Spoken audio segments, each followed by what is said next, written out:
واش سمعتو جديد؟ دنيا بطمة دايرة ضجة.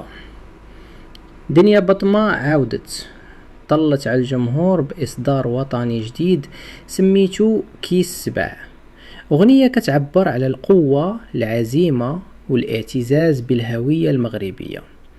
الأغنية من كلمات محمد أمير وألحان صلاح مجاهد، والكليب خرجوا أمين مرضي وتصور في مدينة مراكش، وكيبان فيه التراث المغربي الأصيل من آتاي القفطان الفنكناوة والتبوريدة.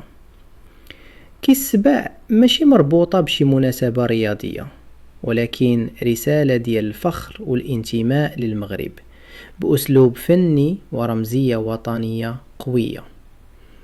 ومن بعد إطلاقها في يوتيوب الأغنية لقات تفاعل كبير وطلعت بسرعة ضمن أكثر الأعمال تداولا، وهذا الشي كيأكد باللي دنيا بطمة مازال قادرة تقدم أعمال كتجمع بين الفن والروح الوطنية وكتوصل لجمهورها المغربي والعربي.